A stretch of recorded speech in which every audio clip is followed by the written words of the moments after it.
Matthew Hassan Kukah is the Bishop of the Roman Catholic Diocese of Sokoto, a capacity in which he has served since 2011.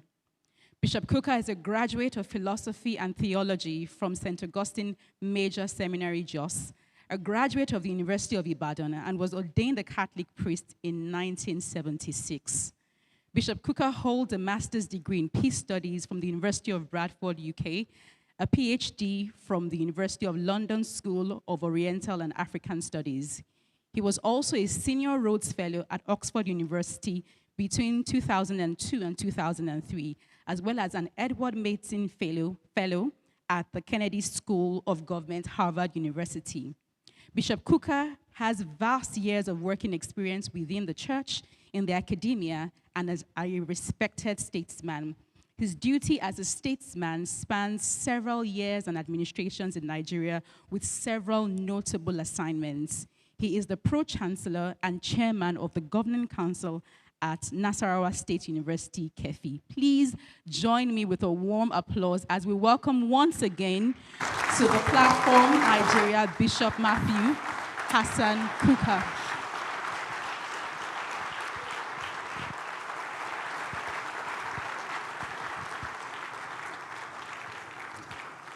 Thank you very much. Thank you very much. Please. The governor of Anambra was already complaining that he's standing for too long. You are already complaining for all this clapping. Let everybody sit down. I know you are ready to sit down already. Honestly, Speaker Dogara, I want to thank you personally. You take the cake. And what you have said literally covers what needs to be said, in part because you had not just the theoretical presentation, but also you spent a bit of time telling the very difficult stories. And I fully support the suggestion, if such technologies are available. If there are drones that can go round and round and find out who has what, because there must be a way of trying to resolve this problem. Pastor Poju, thank you very much. Don't mind what your wife told you. She wasn't, it's not exactly what I told her. She gave you an edited version. But fellow speakers, it's really an honor and a privilege for me to be here. You were saying, okay, Onigbinde was talking about the demand side of economics. But if you come from the part of Nigeria that I come from Kaduna State, and I come from the southern part of Kaduna State. And I don't know what demanding is, because we've been demanding for, ever since the Kaduna State was created. Okay? We've been demanding from successive governments, even a sign of physical presence. Okay? There isn't, across the whole of southern Kaduna, not a single sign of federal presence. So I hear you about demand, but you know, my friend, the Bishop of Nsukka, with whom we share a lot, Bishop Ona, he told me a story about the common story in the bush, that the animals gathered. I don't know whether it was an elephant that died, and they gathered to shear the elephant. And the tortoise from somewhere said, I must get the thigh of this elephant. And they looked at him, and the lion said, please excuse, who made that demand? And they said, it is tortoise. He said, tortoise, you are asking for the thigh of, if you get the entrails, that's what we're going to give you. The entrails, that's what we're going to give you. So tortoise said, actually, that's what I wanted. But if I didn't ask for the thigh, I would not even get the entrails. Some of us have, Labour started asking for the thigh. By asking for,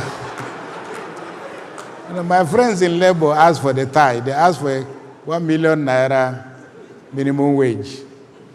And the president has already committed himself to solving the problem. And he, as he said in his speech today, has come from a background of labor. And I think with himself and people like Adams Oshimole and a few labor activists, our problems should be on the way to being solved. But let me read out a quotation which will surprise you. It's a text. It says, "It is true that there is worldwide economic recession. However, in the case of Nigeria, its impact was aggravated by mismanagement. The situation could have been avoided if the legislators were alive to their constitutional responsibilities. The legislators were preoccupied with determining their salary scales, fringe benefits, and unnecessary foreign travels. As a result, our inability to cultivate the financial discipline and prudent management of our economy, we have come to depend largely on internal and external borrowing to execute government projects. The corrupt, inept, and insensitive leadership in the last years have been a source of immorality and impropriety in our society. We shall do our best to settle genuine payment of salaries to which government is committed, including the backlog of workers' salaries. Please, I will give $1 million, which I don't have, but I will give you. If anybody can tell me who said this, let me not, the clock is ticking. But this is taken from a speech delivered by General Buhari on the 31st of December, 1983, 41 years ago. I'm not disappointed that you don't remember, because Nigerians don't remember anything. And that is why this is why we are where we are today. We don't remember anything. We don't remember anything. We are celebrating the fact that we've had 25 years of quote-unquote uninterrupted democracy. And we are anxious about the things we've not done. And we're also anxious about why we've not succeeded. The American elections are coming up in November. And there's a lot of anxiety, perhaps even more than there is in Nigeria. And yet, it is exactly 245 years since America elected their first president in 1789. It is to make the point that democracy is not an event. Democracy, the way we understand it, there's a lot of anxiety across the board, and I think all the speakers have said what needs to be said. There's no need, except for me to try and just take you back a little bit, because I prefer to take a fairly historical view, because too many of us are too careless about our expectations. And it's legitimate to have expectations, but those expectations must be founded on reality. Professor Huntington, the famous American professor, was actually my teacher. He did say something, that there were three waves of democracy. Democracy in the 19th century, which is the wave that took America and other countries, and then the post-World War II wave, which took most of the countries in Europe, and then, of course, the third wave happened in 1970, that saw Africa, Asia, and Latin America becoming democratic, or at least embracing the principles of democracy. But as you see, across Africa, democracy has been manifested in different shapes and in different forms. And like Speaker Dogara said, Churchill's statement, the worst form of government except for others. But I think what is missing in our conversation is that unlike Europe, where the principles of democracy were founded on the thinking of several philosophers, from Plato, Aristotle, Socrates, Hegel, John Locke, the whole lot. Our democracy has paid very little attention It's not been the subject of a very serious intellectual. We've been involved in intellectual conversations about democracy. But modern Western liberal democracy, as we understand it today, benefited extensively from the work of people like St. Augustine and St. Thomas Aquinas. It is also quite significant that Joe Biden, even in his presidential address, had to quote St. Augustine. And it means, therefore, that it is the teachings and the philosophies and the theology of some of these scholars that laid the foundation for what we call democracy today. Unfortunately, our democracy is in recession, is in decline, precisely because it is evident to us that what we are working with is not something that has come from our own historical, cultural, or even anthropological experiences. But having said that, even after embracing democracy, it must be clear to us that there are different ways of talking about democracy. There are different models of democracy. The British left us with the Westminster parliamentary system. We quarreled with it, and then we decided we wanted the American presidential system. Of course, I was secretary of the Political Reform Conference in 2005, when the discussion went on about term limits. There was so much anxiety, almost like there are the kind of anxieties that Nigerians have. You know, we have Nigerians can't think beyond a particular period. Right now, our obsession with politics is 2027. That's where, if you tell Nigerians about what might happen in 2040 or 2050, Nigerians don't want to hear that. So all our plotting, all our scheming is what is going to happen in 2027. I read a book early in the year, which I think if you can find it, please read it. The title of the book is The 100-Year Marathon. Now, the subtitle is China's Secret Plan to Rule the World. And it's a fascinating book because it talks about the fact that after the Communist Party won elections in 1949, the Chinese now decided to put a plan in motion in which the plan is 100 years old, from 1949 to 2049. And China's plan within that period of time is to be the greatest nation in the world. I don't have to tell you where China is now. It was very interesting. I flew Air Peace yesterday, and it was very nice to see a Chinese air hostess speaking very, very, very, very good Nigerian English. But it tells you that if we are going to go on the path of democracy, there needs to be some kind of clarity about really what are we looking at. Now, while we were debating term limits, for example, I remember at that time Tony Blair was prime minister. If you remember, he was prime minister for 10 years. Margaret Thatcher was prime minister for 11 years. Lee Kuan Yew, people speak eloquently about Singapore. But Lee Kuan Yew became president, I think, 1968 or 69 or thereabout, a prime minister. And he remained so consistently. He conducted elections and won elections. The party he founded, People's Action Party, is still the party that is in power today. Party is still in power. Now, what people don't remember about Lee Kuan Yew, and everybody, and the speaker made mention of that country, but it also speaks to other issues. Because Lee Kuan Yew studied in Cambridge and got a first class. His son, who just stepped down now as prime minister, went to Cambridge, he got a first class. Lee Kuan Yew's wife went with him to Cambridge. She also got a first class. So the quality of his imagination, and immediately he became prime minister, the first thing he did was to go to Harvard, where young people like Kissinger were just young lecturers. He established a relationship with them. And from there, they led him to Washington.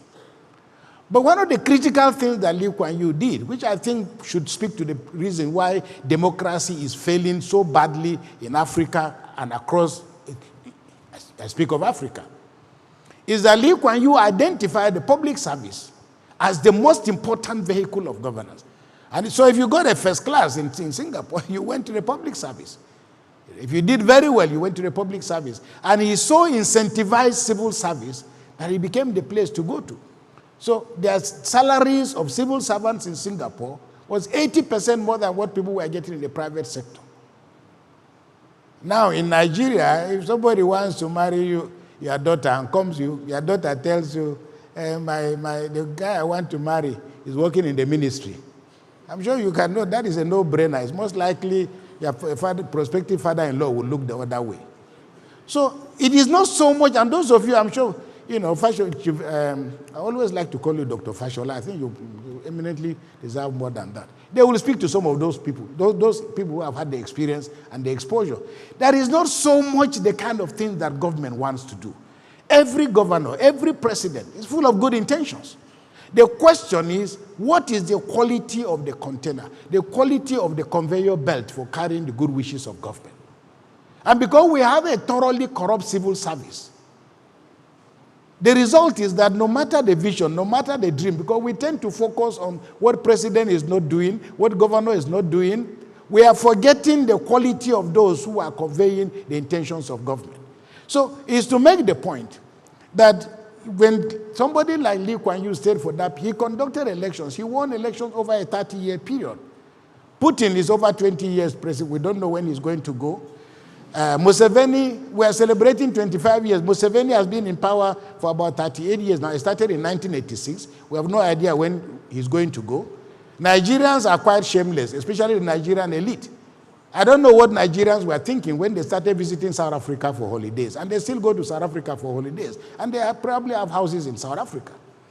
But which South Africa are you adoring? Is it the one that was built by apartheid or the South Africa of today? Nigerians are heading to, you know, the criminals have so much money. They will go to anywhere they hear there is a good place. Nigerians are now shamelessly going to Rwanda. And they come back telling stories about Rwanda. But which Rwanda do you want to be in? Is it the Rwanda in which you can contest elections here in Nigeria, you can fight, you can go to the Supreme Court? Tell me who has stood in front of Paul Kagame and is still standing to talk. So we need to make a point about what exactly do we want. Paul Biya has been president of Cameroon since 1982. Mbasogo has been president since for 43 years now, he's still president. Sassou Nguesso is still there since 1979. He's been in power for 38 years. I'm therefore making the point, and I think somebody made the point, that there's a correlation between a certain kind of stability and development. It depends though. But the volatility in our system suggests that we need to be a little bit more calm. And I think, again, the speaker before me made that point very well. So the situation in which we are all quarreling with the quality of the tools that we are working with doesn't address the issue. Professor Soludo is here. He's been governor of Central Bank, now governor. Fortunately, there are no governors in the Catholic Church. Otherwise, maybe from here you will be. But he has enough experience and he's going to address some of the issues that need to be addressed. But Martin Wolf, who was, he worked with the Financial Times, he's written a very beautiful book, The Crisis Around Liberal Democracy, liberal capitalism. And he makes the point that the beauty about economy is that it's a marketplace, and a marketplace is beautiful because it's a place of choice. But the truth of the matter is that when Adam Smith made the point about the invisible hand of the market, well, only spirits are invisible. But it also speaks to the fact that the market cannot be, the invisible hand cannot regulate, the market. Please, do you have the video? Can you play that video of Mr. Gecko? Please, just listen a minute to this video. Just listen, just 1 minute.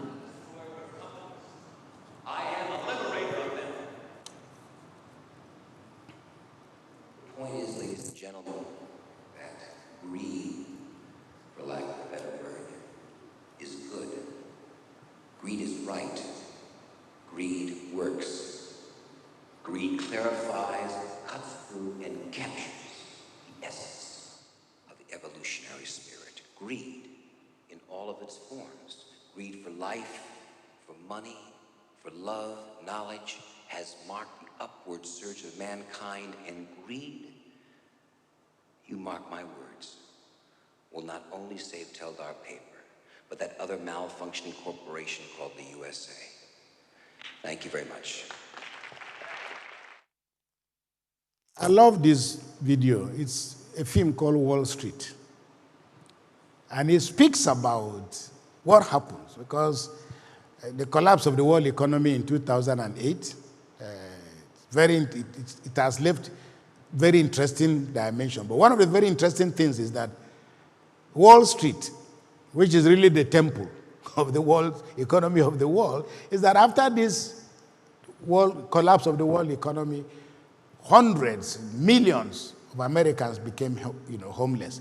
Its impact reverberated across the world. But the very interesting thing is that nobody, not one single person from Wall Street is in prison. Now, Michael Douglas there talks about the glory of greed. And the issue that the speaker spoke about, the challenge for many countries in Africa, beginning with Nigeria, is how do you restrain the greed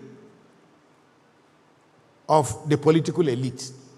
Not only the political elite, but the greed and the appetite of ordinary Nigerians. Because it is feeding this beast that has made it impossible for this country to grow. And of course, when people talk about labor asking for 60,000 naira, the government says it's unable to pay. Well, economists talk about what they call incentive compatibility. We cannot talk about people being corrupt when it is clear to us that the incentives for doing the right thing doesn't exist. Now, the conflict around the discussion of what economic choices to make. Are we to be socialists? Are we to be capitalists? Nigeria is neither, and it's not a choice of either or. And China has demonstrated very clearly to us that we don't have to make those kind of choices. There's a story of a woman came back from the market and she had a set of twins. She came back with a small cake. When she brought out the cake, the children had a monkey. And the mother was about to give the cake to the twins. And the monkey said, look, you are a mother. You cannot give this. You are going to create problems for your children. How will they share this cake? I'm a neutral person, so let me share the cake. The monkey collects the cake, breaks the cake into two, and discovers this one is bigger than this. So he bites, because they are twins. He bites it off in order to equalize it. And in biting it, this one became bigger than this. And he bit this. And then the children are waiting for the cake. And they are looking at, and the monkey goes. And by the time the monkey turns around, the cake is finished. It's that what we have before is not so much, socialism has not worked for us. But it doesn't mean that capitalism will work for us. It means that there has to be something internal in the heart. It's very interesting. We don't like to talk about religion. And like people say that, the religion has become... They've abused everybody. There's no amount of abuse they've not heaped on religion. But the point, he said, it is religion that stops the poor from killing the rich. And therefore, you must actually also help us. Yes, it's religion.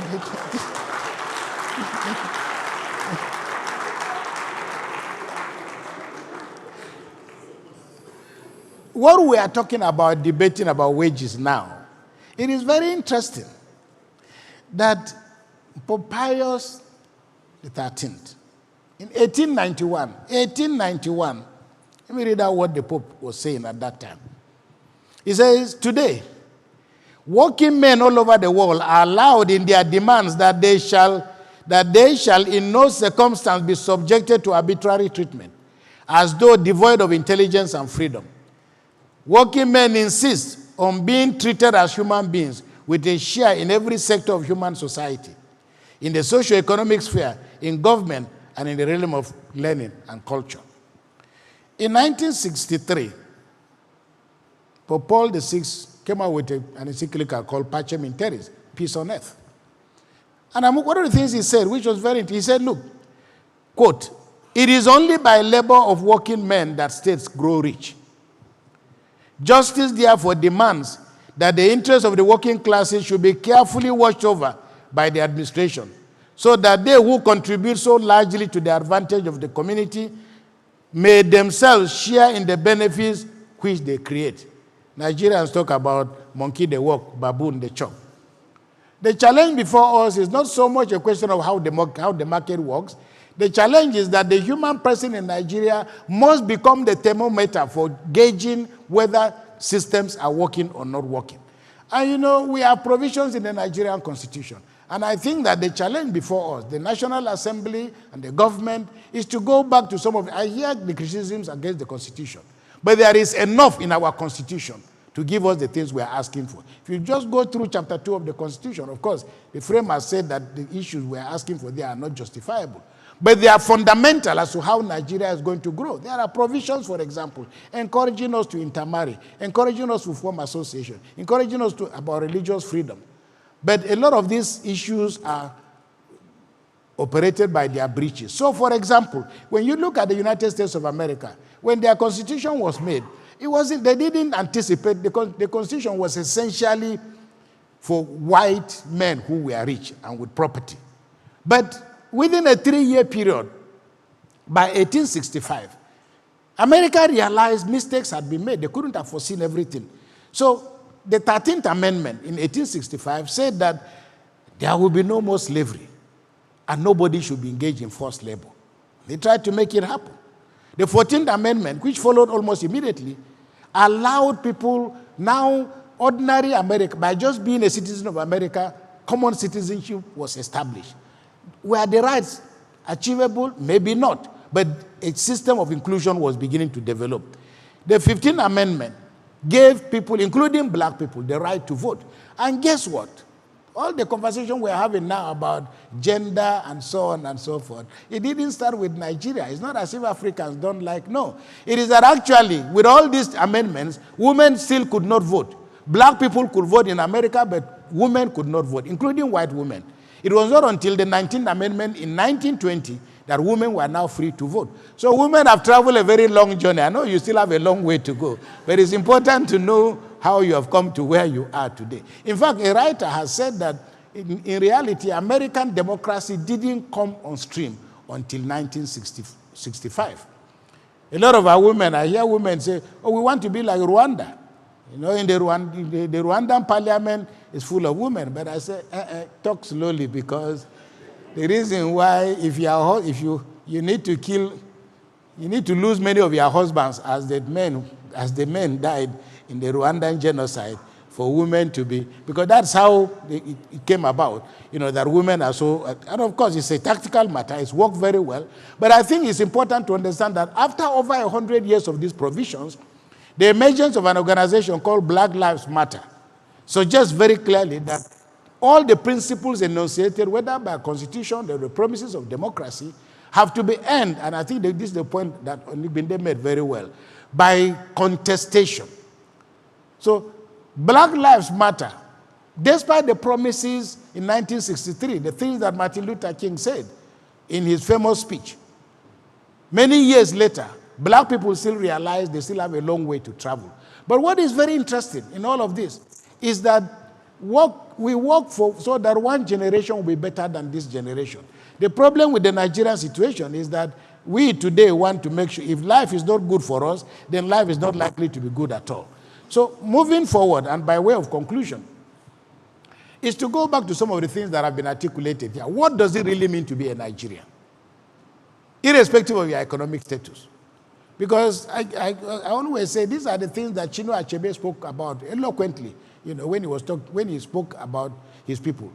Because he always insisted that Igbos must not allow these people who have money misroad to take over, you know, their communities.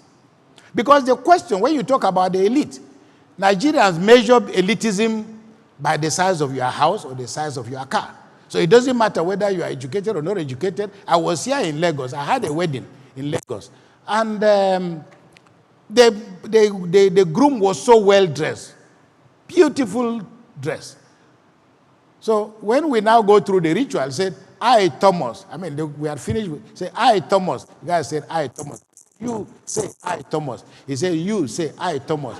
I said, and I kept going on. I said, repeat after me. He said, I said, repeat after me. It was quite embarrassing because there was a loudspeaker. I didn't know the man was a stark illiterate.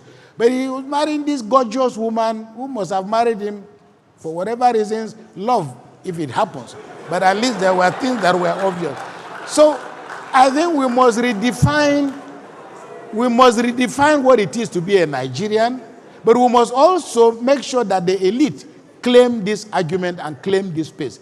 Because I've not seen anywhere where illiterate people have built a civilization. It is important that we understand that democracy has its ideals, but those ideals must be enunciated by intellectuals. And I think there needs to be a much more firmer foundation and finding a place for the moral guardrails that can protect our people. Otherwise, those who dismiss religion forget that even if religion didn't exist, it will be invented. Because there are so many things we cannot explain in life. But in the final analysis, people need to be reminded constantly that this world is going to end. The Catholic Church teaches a principle that it calls the universal destination of goods. That is that everything we have here on earth, and Pope Francis wrote an eloquent encyclical called Laudato Si in 2015 to make the point that everything God created is for a purpose. It's not for the greedy. It's for all his children. And I think we must continue, and I think those of us who are in the religious business, let me put it that way, we have to continue to refine the arguments. We have to continue to hold certain ideals. Because like one of my favorite writers, Obiegbo, what we need is not necessarily empires or emperors. What we need is a clean society where we measure our progress not by the presence of the rich, but by the absence of the poor. And finally, the only way democracy can work is that democracy has to be an instrument of development. And if we use democracy to develop, then we'll be developing democracy. I want to thank you very much because I think my time is up.